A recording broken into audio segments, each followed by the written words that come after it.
إن الحمد لله أحمده واستعينه ونعوذ بالله من شرور أنفسنا ومن سيئات أعمالنا من يهده الله فلا مضل له ومن يضلل فلا هادي له وأشهد أن لا إله إلا الله وحده لا شريك له وأشهد أن محمدا عبده ورسوله أما بعد أعوذ بالله من الشيطان الرجيم بسم الله الرحمن الرحيم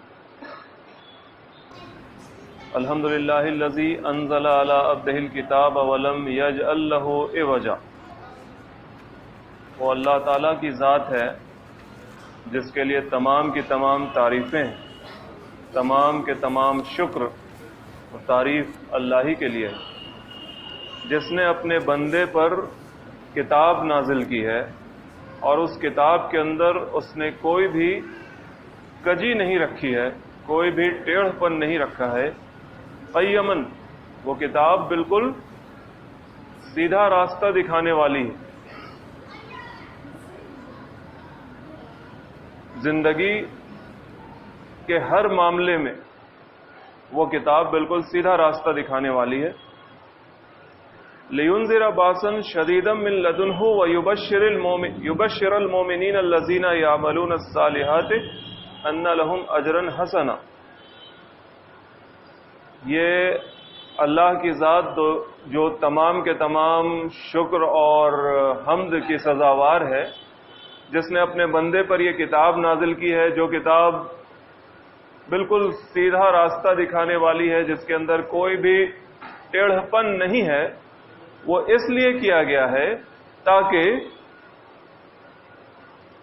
يُنذِرَ بَأْسًا شَدِيدًا مِّن لَّدُنْهُ، لِيُنذِرَ بَأْسًا شَدِيدًا مِّن لَّدُنْهُ، تاکہ اس کی طرف سے، اسی اللہ کی طرف سے جو بہت سخت مصیبت و پریشانی آنے والی ہے، اسی اللہ کی طرف سے جو مصیبت کا پہاڑ ٹوٹنے والا ہے، اسی اللہ کی طرف سے جو بڑی جنگ ہونے والی ہے، یعنی وہ اللہ تعالیٰ جس کے اذن سے اور جس کے اجازت سے یہ سب چیزیں ہوں گی، یعنی اللہ تعالیٰ خاص کر کے نہیں کرے گا، اس کا اذن ہے، اس کی اجازت کے بغیر تو کچھ نہیں ہوتا۔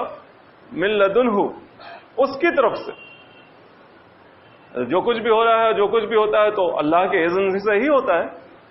تو ایسے ہی اللہ کے اذن سے ہی، اس کی طرف سے ہی باسن شدیدہ، بہت سخت مصیبت نازل ہونے والی ہے، بہت بڑی جنگ ہونے والی ہے۔ باس سخت مصیبت و پریشانی کو بھی کہتے ہیں، تنگی ترشی کو بھی کہتے ہیں، اور باس جنگ کو بھی کہتے ہیں۔ حدیث میں بھی ان چیزوں کا ذکر ہے، ملحمۃ العظمیٰ کا، بڑی جنگ کا، جیسے یہ ورلڈ وارز ہوئی ہیں، فرسٹ ورلڈ وار اور سیکنڈ ورلڈ وار، تو یہ کہلاتی ہے نا جنگ عظیم، جنگ عظیم اول، جنگ عظیم دوم، جنگ عظیم ملحمۃ العظمیٰ، عظمیٰ بہت بڑی جنگ جس میں گوشت کے ٹکڑے کٹیں گے اور اڑیں گے۔ تو یہ رسول اللہ صلی اللہ علیہ وسلم کی پیشن گوئیوں میں سے ایک پیشن گوئی ہے کہ آگے چل کے ایسی جنگیں بھی ہوں گی اور ایک ایسی خاص جنگ بھی ہوگی۔ تو بہرحال جو کچھ بھی ہے وہ سخت تنگی، پریشانی اور مصیبت ہو، چاہے جنگ کی شکل میں آئے، چاہے ان حالات کی شکل میں آئے، اس سے انذار کر دے، اس سے ہوشیار کر دے، پہلے سے بتا دے، سمجھا دے۔ اس لیے یہ کتاب نازل کی ہے اس اللہ نے کہ جس کے لیے تمام کی تمام تعریف ہے، جس کے لیے تمام کا تمام شکر ہے، اس نے اس لیے یہ کتاب نازل کی ہے۔ اور وَيُبَشِّرُ الْمُؤْمِنِينَ الَّذِينَ يَعْمَلُونَ الصَّالِحَاتِ أَنَّ لَهُمْ أَجْرًا حَسَنًا، اور وہ مومن، وہ لوگ جو ایمان والے ہیں، جو عمل صالح کرتے ہیں، ایمان کے مطابق جن کا کام ہوتا ہے، ایسے لوگوں کو خوشخبری سنا دیں اس کتاب کے ذریعے کہ ان کے لیے اجرن حسنا، بہت اچھا بدلہ ہے، یہ کتاب جو ہم لوگ سن رہے ہیں الحمدللہ تسلسل کے ساتھ سن رہے ہیں، اور اس کتاب کے حوالے سے ہم لوگوں نے باسن شدیدہ، سخت مصیبت، سخت پریشانی، بڑی جنگ، یہ جس ماحول میں ہوگی، جن حالات میں یہ سب چیزیں ہوں گی، اس ماحول کو، اس حالات کو ہم لوگ قرآن کی روشنی میں سمجھنے کی کوشش کر رہے ہیں، برابر برابر برابر۔ کفر اسلام، اس کی مارکہ آرائی، حق و باطل، اس کی مارکہ آرائی، سچ اور جھوٹ، اس کے بیچ کی لڑائی، صحیح اور غلط، اس کے بیچ کی لڑائی، اللہ اور غیر اللہ، یہ سب چیزیں ہم لوگ قرآن کی روشنی میں، جو وہ کتاب جو اللہ تعالیٰ نے اپنے بندے حضرت محمد صلی اللہ علیہ وسلم پر نازل کی ہے، اس کی روشنی میں ہم لوگ ان چیزوں کو سن رہے ہیں، سمجھنے کی کوشش کر رہے ہیں۔ اس میں صبر اور استقامت کا ذکر بار بار آتا ہے۔ حق اور باطل کے بیچ کی جنگ، صبر اور استقامت۔ مسلمان کو استقامت چاہیے۔ وہ لوگ المومنون الذین، وہ مومن، وہ لوگ یعملون الصالحات، جو صالح عمل کریں گے۔ ان کا صالح عمل کیا ہے؟ وہ صبر اور استقامت کے ساتھ اللہ کی رضا جوئی کا کام کریں گے، ان حالات میں بھی کہ جب شیطان، جب باطل، جب غیر اللہ ان کو اللہ کے راستے سے بھرپور کوشش کرے گا ہٹانے کی۔ یہ تصور جو اسلام نے دیا ہے، یہ تصور جو یہ کتاب دے رہی ہے، اس کو ہم لوگ الحمدللہ اس کتاب کی روشنی میں بارہا برابر سمجھنے کی کوشش کر رہے ہیں۔ جو لوگ بھی اس مجلس میں برابر رہتے ہیں وہ جانتے ہیں کہ دین کا وہ تصور جو قرآن کے حوالے سے بار بار ہمارے سامنے آتا ہے، وہ واضح انداز میں اس کو سمجھنے کی، صاف اور کلیئر انداز میں اس کو سمجھنے کی ہم لوگ ہمیشہ کوشش کرتے ہیں۔ اسی لیے ایک کلیئر سا ڈسٹنکشن نظر آتا ہے، ایک صاف سا فرق نظر آتا ہے جب آپ اور ہم قرآن کے حوالے سے دین کو سمجھنا چاہتے ہیں اور سننا چاہتے ہیں تو یہ بات، اور جب قرآن کو ہٹا دیجئے تو پھر دین کی بات اگر کہی جائے تو ان دونوں باتوں میں ایک صاف سا فرق نظر آتا ہے۔ قرآن کے حوالے سے جب ہم دین کی بات سنتے ہیں تو بالکل عجب سی بات، عجب سی دنیا ہوتی ہے، بالکل ایک نئی دنیا ہوتی ہے دین کی۔ دیکھیے نا، یہ سب باتیں بھی تو قرآن کی اسی روشنی میں کے تحت ہم لوگ سن رہے ہیں۔ باسن شدیدہ، بڑی مصیبت آوے گی بھائی، بڑی جنگ ہوگی بھائی، یہ اللہ تعالیٰ کہہ رہا ہے۔ اب اس جنگ اور اس بڑی مصیبت کے لیے تیاری صبر و استقامت کے ذریعے، اور تیاری آپس میں ایک دوسرے کا ہاتھ تھام کر، اور تیاری اسباب کی، اور ان سب کے اوپر تیاری تعلق باللہ کی، یہ سب چیزیں ہم لوگ سن رہے ہیں الحمدللہ۔ قرآن کی روشنی میں جب سنتے ہیں تو سنتے ہیں، اور جب قرآن ہٹا دیتے ہیں تو پھر دین کی ایک بالکل عجب سی تصویر ہمارے سامنے آتی۔ قرآن ہٹا کر رمضان، قرآن ہٹا کر روزہ، قرآن ہٹا کر نماز، قرآن ہٹا کر بقرعید، تو بالکل ایک عجب سا دین نظر آتا ہے ہمیں، جو مروجہ ہے، جس کا رواج ہے، جس میں دنیا چل رہی ہے، اور زیادہ تر لوگ اسی کے حساب سے دینداری کی زندگی بسر کر رہے ہیں۔ لیکن اللہ تعالیٰ تو کہہ رہا ہے کہ اس قرآن کو نازل کرنے کا مقصد ہی اس کا یہ ہے، یہ قرآن جو اس نے اپنے بندے کے اوپر نازل کیا، اس کا مقصد ہی یہ ہے کہ وہ جو بڑی مصیبت آنے والی ہے اور جو بڑی جنگ ہونے والی ہے، اس کے لیے لوگوں کو ہوشیار کر دے، تیار کر دے۔ اور جو لوگ اس ہوشیاری اور اس تیاری کے ساتھ ان حالات کا مقابلہ کریں گے، وہ عمل صالح کرنے والے لوگ ہوں گے، وہ ایمان والے لوگ ہوں گے، ان کو خوشخبری سنا دے کامیاب زندگی کی اور بہترین بدلے کی جو اللہ کی طرف سے ہوگا۔ ظاہر ہے وہ بدلہ جنت کی شکل میں ہوگا، ماکثین فیہ ابدا، جس میں وہ ہمیشہ ہمیش رہیں گے۔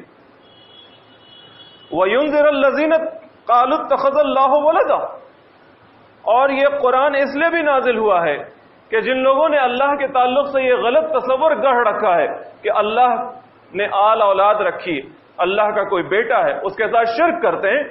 خصوصاً جب بیٹے کا ذکر ہے ولدا، تو یہ عیسائیوں کی طرف اشارہ ہے کہ انہوں نے حضرت عیسیٰ علیہ السلام کو اللہ کا بیٹا قرار دیا، جو مشہور بات ہے۔ تو اللہ تعالیٰ کہہ رہے ہیں کہ یہ قرآن اس لیے بھی آیا ہے، ٹیسٹمنی ہے، یہ لاسٹ ٹیسٹمنی ہے، یہ آخری ثبوت ہے۔ اس ثبوت کے بعد ہر چیز دودھ کا دودھ اور پانی کا پانی ہو جانا چاہیے، صاف، ساری باتیں کلیئر۔ اب قرآن کے آنے کے بعد بھی اگر کسی کو صحیح راستہ نہیں سجھاتا ہے، نہیں سمجھ میں آتا ہے، تو اس کے لیے پھر کوئی اور چیز نہیں ہے سمجھنے اور سمجھانے کے لیے، بچنے کے لیے۔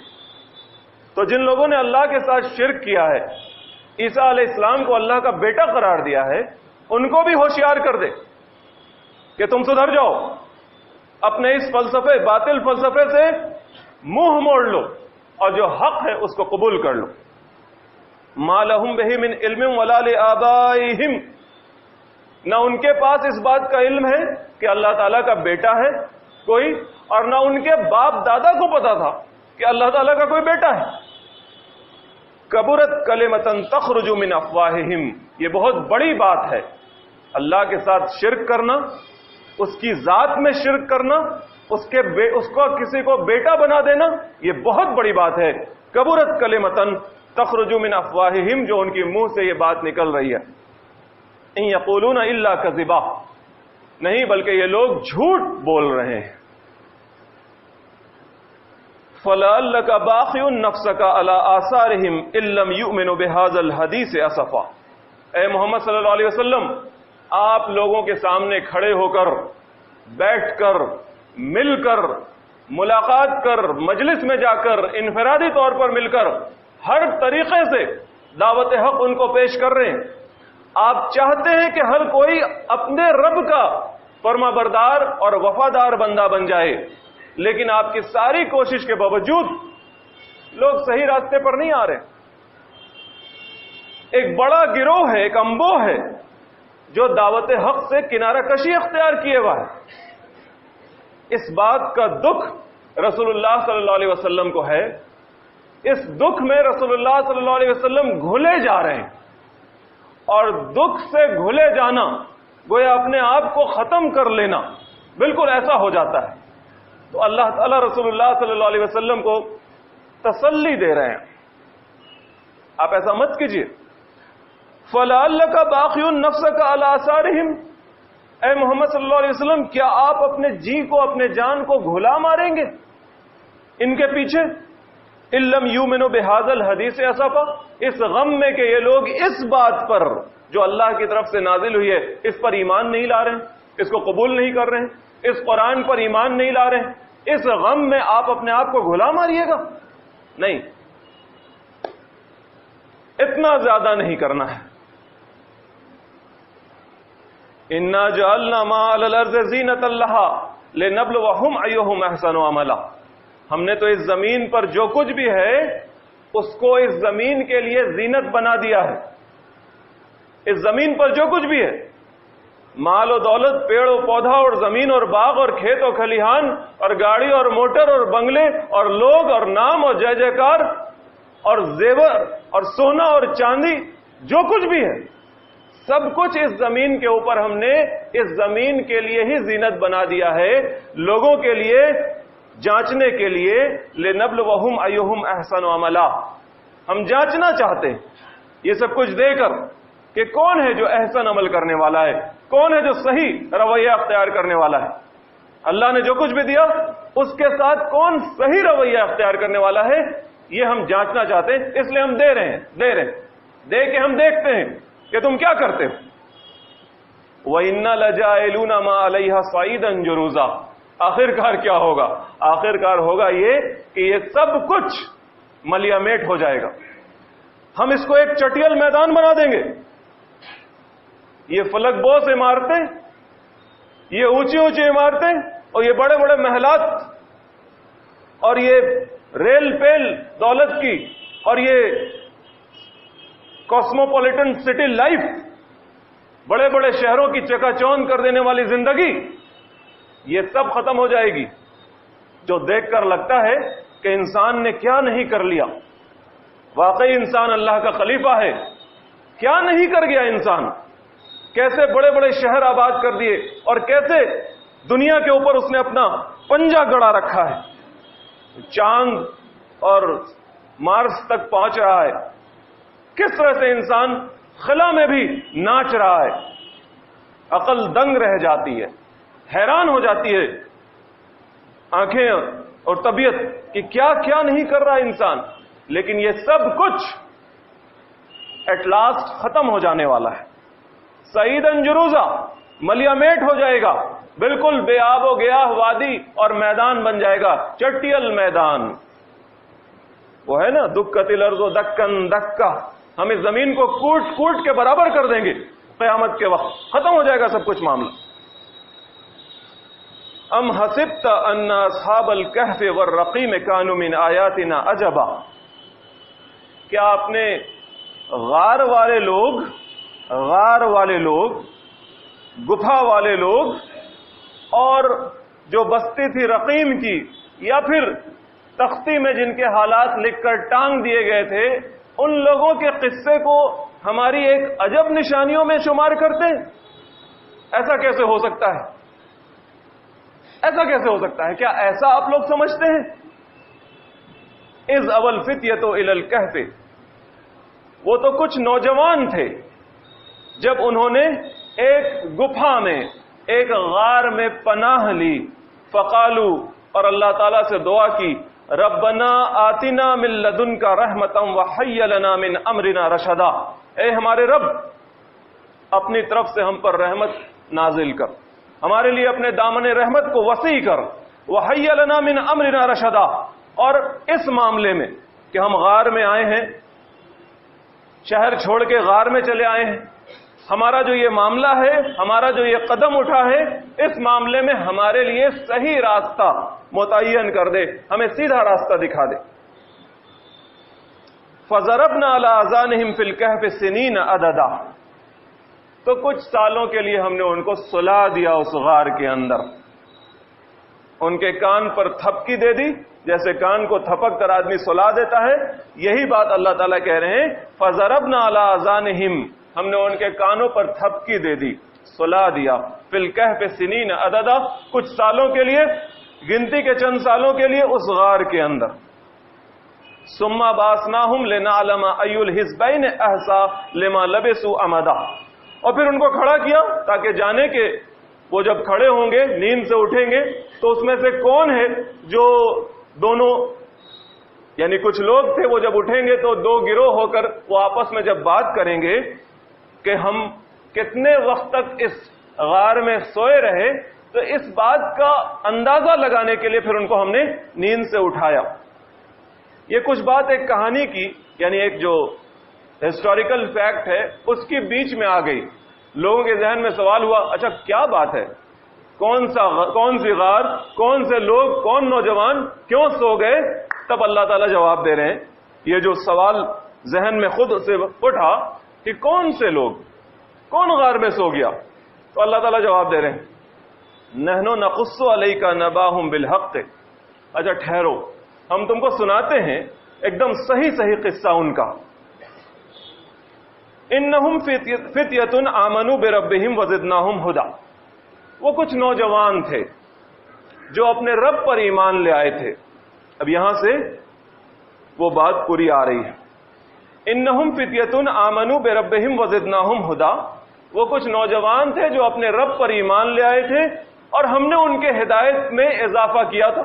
یعنی بہت زیادہ ایمان والے، بہت زیادہ استقامت اور صبر والے، وہ ہمارے اور آپ کے جیسے ایمان والے نہیں تھے کہ ایمان والے ہونے کا دعویٰ بھی کر رہے ہیں اور اس کے بعد پھر بہت پھولوں کی سیج والی زندگی بھی گزر رہی ہے. ایسا نہیں تھا. انہوں نے سرکش، اللہ سے سرکش ایک باغی حاکم کے سامنے اور اس کے دور حکومت میں، جو اللہ کو نہیں ماننے والا تھا، اس کے دور حکومت میں اللہ پر ایمان لائے، اللہ کے نبی جو بھی اس وقت ہوں گے ان کی دعوت قبول کی اور ایک اللہ کو ماننے والے ہو گئے۔ جب ایک اللہ کو ماننے والے ہو گئے تو دنیا پیچھے پڑ گئی، حکومت پیچھے پڑ گئی، بادشاہ وقت پیچھے پڑ گیا، لیکن یہ لوگ ڈٹے رہے۔ وَزِدْنَاهُمْ هُدًى، ہم نے ان کی ہدایت میں اضافہ کیا۔ یہ اضافہ کہاں تک لے گیا انہیں؟ وَرَبَطْنَا عَلَىٰ قُلُوبِهِمْ إِذْ قَامُوا، ان کے دل کو بھی ہم نے مضبوط کیا۔ اِذْ قَامُوا، جب وہ کھڑے ہوئے، کھڑے ہوئے، ایمان لانے کے بعد وہ کھڑے ہوئے۔ کھڑے ہوئے سے مراد سماج کے مقابلے میں کھڑے ہوئے، جو باطل حکومت تھی اس کے مقابلے میں کھڑے ہوئے، جو سرکش و جابر بادشاہ تھا اس کے مقابلے میں کھڑے ہوئے، توحید کی دعوت دی۔ اللہ کی چلے گی، تمہاری نہیں چلے گی۔ جو اس کائنات کا رب ہے، جو اس زمین کا مالک ہے، اس کی چلے گی، تمہاری نہیں چلے گی۔ یہی ہے قامو کا نا مطلب۔ سنیے اور سمجھیے کہ یہی تو قامو کا مطلب ہے کہ جب وہ کھڑے ہوئے تو اللہ تعالیٰ کہہ رہا ہے وَرَبَطْنَا عَلَىٰ قُلُوبِهِمْ، ہم نے ان کے دل کو مضبوط کر دیا۔ ظاہر ہے بادشاہ کے سامنے کھڑا ہونا اور حق بات کہنا، کلمۃ الحق عند سلطان الجائر، افضل الجہاد کے یہی نا ڈیفینیشن ہے۔ سب سے بہترین جہاد یہی تو ہے کہ جو بادشاہ ظالم ہے، جو حکومت ظالم ہے، اس کے سامنے کھڑے ہو کے سچ سچ بات کہہ دو، کیونکہ بات کہنا ہی تو سب سے پہلے رک جاتا ہے، زبان ہی پہلے گنگ ہو جاتی ہے، باطل کے سامنے، ظالم کے سامنے، سرکش کے سامنے زبان بند ہو جاتی ہے۔ غلط کو آدمی چپ چاپ سہنے لگتا ہے، یہی سب سے پہلا قدم اٹھتا ہے۔ باطل کے مقابلے میں غلط کار لوگوں کا سب سے پہلا قدم یہی اٹھتا ہے کہ وہ جو بھی ظلم و زیادتی کر رہا ہے چپ ہو جاؤ، برداشت کرو، سنو، برداشت کرو، سنو، بس کچھ مت بولو۔ لیکن یہاں تو اللہ تعالیٰ جو حکمت بتا رہے ہیں وہ یہ ہے کہ اذ قاموا، جب وہ کھڑے ہوئے، کھڑے ہوئے بادشاہ کے سامنے، ظالم و جابر اور سرکش بادشاہ کے سامنے، دل کو اللہ تعالیٰ نے مضبوط کر دیا۔ جو ہوگا دیکھا جائے گا، ظاہر ہے مقابلہ ہی ہوگا، ظاہر ہے جان مال پر بن آئے گی، جو ہوگا دیکھا جائے گا۔ فقالو، اور بولے، ربنا رب السماوات والارض، ہمارا رب وہی رب ہے جو آسمان و زمین کا رب ہے، ہم اسی کو پالنہار مانیں گے، اسی کو حاکم و فرمانروا مانیں گے، تمہاری نہیں مانیں گے۔ لن ندعو من دونہ الہا لقد قلنا اذا شططا، اگر ہم نے اللہ کے علاوہ کسی اور کو آواز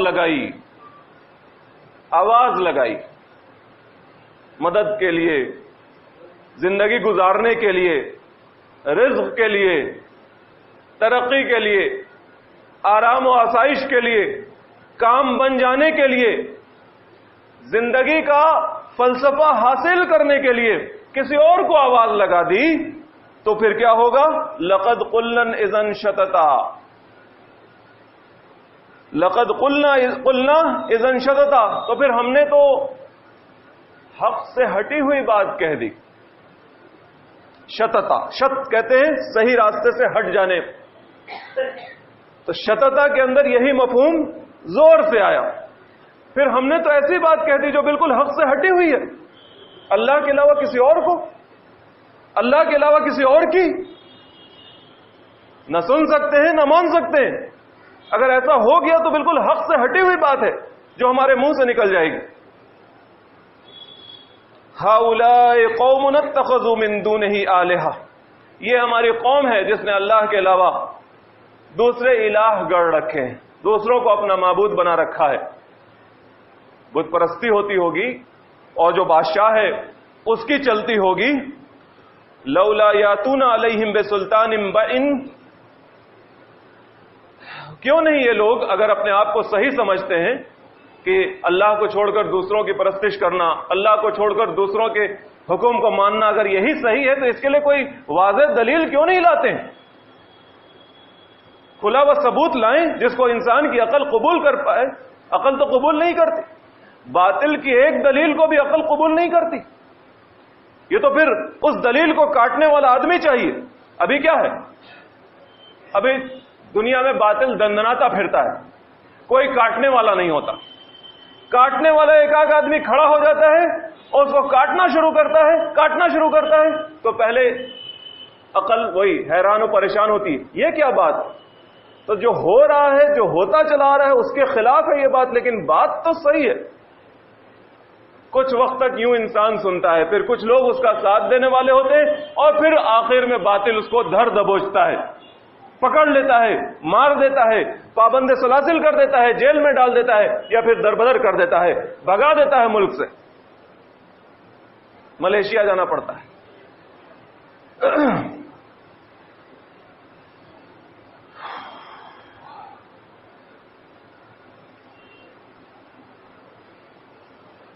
تو کوئی دلیل تو ہے نہیں کسی کے پاس، یہ کیسی بات کرتے ہیں؟ فمن اظلم ممن افترى علی اللہ کذبا، اور اس شخص سے بڑھ کر ظالم کون ہوگا جو اللہ پر جھوٹ باندھے؟ یہ شرک اللہ پر جھوٹ باندھنا ہے، یہ بت پرستی اللہ پر جھوٹ باندھنا ہے، اور یہ بادشاہ اور انسان اس کی سننا، اس کے پیروی کرنا، اس کے پیچھے پیچھے چلنا، اس کے بنائے ہوئے قانون کو ماننا، یہ اللہ کے ساتھ جھوٹ باندھنا ہے۔ تو جو لوگ اللہ کے ساتھ جھوٹ باندھیں ان سے بڑھ کر ظالم اور کون ہو سکتا ہے؟ وَإِذِ اعْتَزَلْتُمُوهُمْ وَمَا يَعْبُدُونَ إِلَّا اللَّهَ فَأْوُوا إِلَى الْكَهْفِ يَنشُرْ لَكُمْ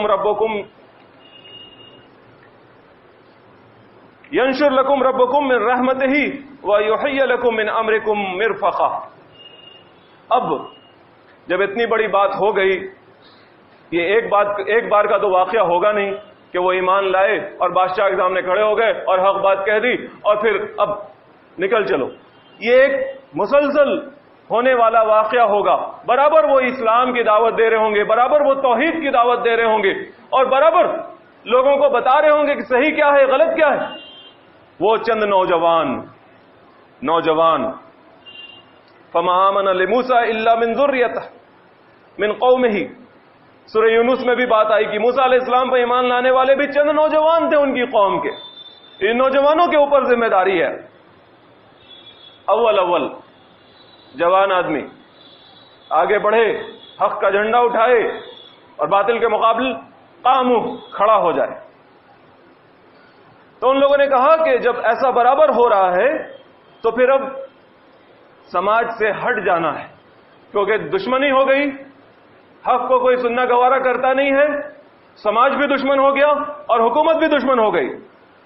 تو ان لوگوں نے آپس میں طے کیا ہوگا وَإِذِ اعْتَزَلْتُمُوهُمْ وَمَا يَعْبُدُونَ إِلَّا اللَّهَ، کہ جب تم اب سماج سے بھی بالکل الگ ہو گئے ہو، کوئی نہیں سنتا تمہاری، سماج میں تم مس فٹ ہو یا ان فٹ ہو،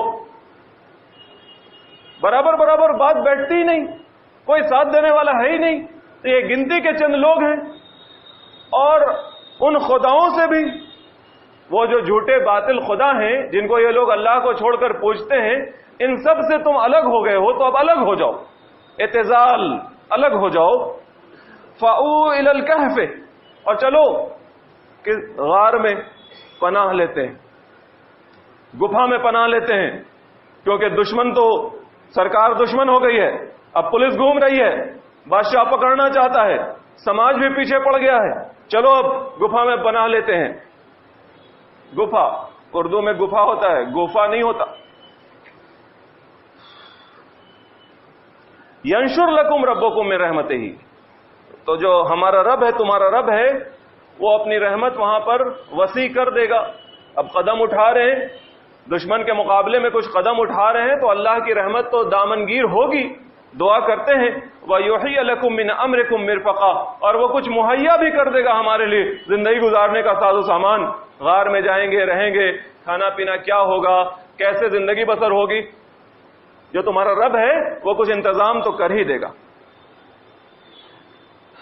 وَتَرَى الشَّمْسَ إِذَا طَلَعَتْ تَزَاوَرُ عَنْ كَهْفِهِمْ ذَاتَ الْيَمِينِ وَإِذَا غَرَبَتْ تَقْرِضُهُمْ ذَاتَ الشِّمَالِ وَهُمْ فِي فَجْوَةٍ مِّنْهُ ذَلِكَ مِنْ آيَاتِ اللَّهِ. اب پہلے جو اللہ تعالیٰ نے بتایا کہ وہ جب غار میں گئے تو ہم نے ان کو فَضَرَبْنَا عَلَىٰ آذَانِهِمْ ان کے کان پر تھپکی لگا دی، یعنی سلا دیا. وہ لوگ جب غار میں گئے تو وہاں ان کو نیند آ گئی، اور وہ جو نیند آئی تو وہ لمبی نیند ہے. اب اس لمبے دور میں جسم کو بچا کے رکھا اللہ تعالیٰ نے، اللہ تعالیٰ اس کا بیان کر رہے ہیں کہ کس طرح سے وہ ایسا ہوا. وَتَرَى الشَّمْسَ جب تم سورج کو دیکھتے اِذَا طَلَعَتْ کہ جب وہ طلوع ہوتا ہے، جب وہ نکلتا ہے، سورج نکلتا ہے، تَزَاوَرُ عَنْ كَهْفِهِمْ ذَاتَ الْيَمِينِ تو وہ اس گپھا کے داہنے طرف سے کٹ کر نکل جاتا ہے، یعنی سورج کی گرمی وہاں نہیں پہنچ رہی. وَإِذَا غَرَبَتْ تَقْرِضُهُمْ ذَاتَ الشِّمَالِ اور جب وہ ڈوبتا ہے تو شمال کی جانب اس کی تمازت، اس کی گرمی نہیں پہنچتی، یعنی سورج کی گرمی نہیں پہنچ رہی ہے لیکن ہوا پہنچ رہی ہے. جسم زندہ اور سالم رکھنے کے لیے اللہ تعالیٰ نے انتظام کر دیا، سڑنے سے اللہ تعالیٰ نے بچا دیا ہے جسم کو. وَهُمْ فِي فَجْوَةٍ مِّنْهُ اور وہ جو نوجوان تھے وہ اس غار کے بیچ کے حصے میں جو کشادہ جگہ تھی وہاں پر تھے. ذَلِكَ مِنْ آیَاتِ اللَّهِ یہ اللہ کی نشانیاں تھیں. مَن يَهْدِ اللَّهُ فَهُوَ الْمُهْتَدِ اللہ تعالیٰ جس کو صحیح بات بتا دے پھر وہی ہدایت پاتا ہے، وہی صحیح راستے پر رہتا ہے. وَمَن يُضْلِلْ فَلَن تَجِدَ لَهُ وَلِيًّا مُرْشِدًا اور اللہ تعالیٰ جس کو گمراہ کر دے تو اس کے لیے کوئی بھی نہیں ہے راستہ بتانے والا، کوئی اس کا مرشد نہیں ہے جو اس کو صحیح راستہ کی رہنمائی کر سکے. وَتَحْسَبُوهُمْ أَيْقَاظًا وَهُمْ رُقُودٌ اور اگر تم دیکھتے، تم لوگ جاتے، یعنی جو قصہ سن رہے ہیں ان سے کہا جا رہا ہے کہ اگر تم لوگ دیکھتے جاتے تو سمجھتے کہ وہ لوگ جاگے ہوئے ہیں، یعنی گفا میں گئے تو لگا کہ کچھ لوگ ہیں جاگے ہوئے ہیں، لیکن اصل میں وہم رقود وہ لوگ سوئے ہوئے تھے، لمبی نیند. وَنُقَلِّبُهُمْ ذَاتَ الْيَمِينَ وَذَاتَ الشِّمَالِ اور ہم ان کو دائیں بائیں کروٹ بھی دے رہے تھے تاکہ بدن سیدھا ایک طرح سے پڑے پڑے اکڑ نہ جائے یا پھر چھالا نہ ہو جائے. بیڈ سور ہوتا ہے، بستر پر بھی آدمی پڑا رہے ایک ساتھ تو اس کے بدن پہ زخم ہو جاتا ہے. تو اللہ تعالیٰ یہ سب انتظام بتا رہے ہیں کہ ہم تو ان کو پلٹی بھی دلوا رہے تھے دائیں بائیں. وَكَلْبُهُمْ بَاسِطٌ ذِرَاعِهِ بِالْوَسِيدِ اور ان کا کتا بھی تھا ان کے ساتھ جو پاؤں دونوں پھیلائے پڑا ہوا تھا غار کے مہانے پر، اور وہ بھی سویا ہوا تھا لیکن دیکھنے والوں کو لگ رہا تھا کہ کتا بیٹھا ہوا ہے. اگر کوئی جاتا اور دیکھتا تو اس کو لگتا کہ کتا بیٹھا ہوا ہے، کچھ لوگ اندر میں بیٹھے ہوئے بات چیت کر رہے ہیں. لَوِ اطَّلَعْتَ عَلَيْهِمْ اگر تم وہاں پر نکل آتے، قصہ سننے والے لوگوں کو کہا جا رہا ہے کہ اگر تم لوگ وہاں پر نکل آتے تو لَوَلَّيْتَ مِنْهُمْ فِرَارًا بھاگ جاتے، پیٹ پھیر کے ڈر جاتے. وَلَمُلِئْتَ مِنْهُمْ رُعْبًا اور تمہارے اوپر ان کا روب طاری ہو جاتا کہ بھائی یہ سنسان جگہ میں غار کے اندر چند لوگ بیٹھ کر کیا کر رہے اور کتا بھی پہرا دے رہا ہے، ایک روب طاری ہو جاتا، ڈر کر بھاگ جاتے. وَكَذَلِكَ بَعَثْنَاهُمْ لِيَتَسَاءَلُوا بَيْنَهُمْ اور اس طرح سے پھر ہم نے ان کو پھر جگا دیا، وہ لمبی نیند کے بعد ان کو جگا دیا تاکہ وہ آپس میں کچھ بات چیت کر سکے. قَالَ قَائِلٌ مِّنْهُمْ كَمْ لَبِثْتُمْ تو ان میں سے ایک کہنے والے نے پوچھا کتنی دیر سوئے ہوں گے. جب اٹھے تو کہا کہ کتنے دیر سوئے ہوں گے. قَالُوا لَبِثْنَا يَوْمًا أَوْ بَعْضَ يَوْمٍ تو جواب دینے والے نے کہا کہ ایک آدھ دن سوئے ہوں گے یا پھر دن کا کچھ حصہ، روشنی دیکھو دن کا کچھ حصہ سوئے ہوں گے، ایک آدھ دن سو گئے ہوں گے. قَالُوا رَبُّكُمْ أَعْلَمُ بِمَا لَبِثْتُمْ تو کہا پھر انہوں نے کہ اچھا اللہ جانتا ہے کتنا سوئے ہیں کتنا ٹھہرے ہیں. فَبَعْثُوا أَحَدَكُمْ بِوَرِيقِكُمْ هَٰذِهِ إِلَى الْمَدِينَةِ اب آپس میں بھائی سوئے ہوئے ہیں، اٹھے ہیں اور آئے ہیں شہر چھوڑ کے، شہر کے حالات پتہ ہے کہ ظلم اور سرکشی کا دورہ ہے، حکومت بھی ہماری دشمن ہے، سماج بھی ہمارا دشمن ہے، تو بھوک بھی لگ رہی ہے، تو اپنے میں سے کسی ایک کو یہ رقم دو اور بھیجو شہر میں تاکہ وہ ہمارے لیے کھانا لے کر آئے. فَلْيَنظُرْ أَيُّهَا أَزْكَىٰ طَعَامًا فَلْيَأْتِكُمْ بِرِزْقٍ مِّنْهُ کھانا لے کر آئے، دیکھے کہ کہاں پر پاکیزہ کھانا مل رہا ہے، حلال. حرام کھانے والی قوم ہے، کہیں پر بھی کیا کہیں کہیں پر بھی گوشت مل رہا ہے، کہیں پر بھی مرغ کا گوشت مل رہا ہے اور کہیں پر بھی مٹن مل رہا ہے، اور کھانے والا منہ جا کے کہیں پر بھی کھا لیتا ہے. یہ سب بات ٹائم چاہتی ہے، تھوڑا گہری بات ہے. دیکھیے، سماج حرام خور ہے، تبھی تو یہ ایمان والے کہہ رہے ہیں کہ پاکیزہ کھانا ڈھونڈنا. کہاں پر شہر میں ملے گا پاکیزہ کھانا؟ سماج حرام خور ہے، کہیں پر بھی بیٹھ کے کھا لے رہا ہے چکن پراٹھا، کہیں پر بھی بیٹھ کے کھا لے رہا ہے مٹن، اور کہیں پر بھی بیٹھ کے کھا لے رہا ہے کچھ بھی.